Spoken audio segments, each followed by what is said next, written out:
என் அன்பு உறவுகளுக்கு காலை வணக்கம். நாங்க இப்ப எங்க இருக்கோன்னு பாத்தீங்கன்னா முக்கொம்பு வந்துட்டு உறவுகளே பாருங்க. குளிர்தாமா உறவுகளே பொன்மணிக்கே. சாப்பாடு ரெடி ஆயிட்டு இருக்கு கீழே. இங்கதான் பாருங்க போலாம். அங்க பாருங்க சோறுதான் முக்கியம். மெயின் சோறு பாருங்க உறவுகளே. சமையல் வேலை நடந்துட்டு இருக்கு பாத்தீங்களா.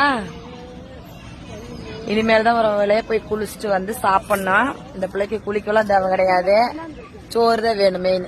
நான் குளிக்கிறதுக்கு ஆக மாட்டேன்.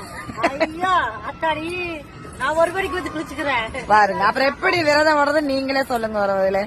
காலையில குளிச்சுட்டு தானே நம்ம சாப்பிடணும். பாருங்க குளிர்னால குளிக்காம சாப்பிடுவாளாம். எப்படி விரதத்துக்கு இது அர்த்தமா நீங்களே சொல்லுங்க பாக்கலாம். இல்ல நிக்கிறேன், ஒரு டப்பா மட்டும் மட்டையில ஊத்துவேன். அது முடியே இல்ல இவளுக்கு. அந்த மண்டைக்கு வேற ஒரு சீப்பு தயாரிச்சுட்டு இருக்க உறவுகளே நாங்க.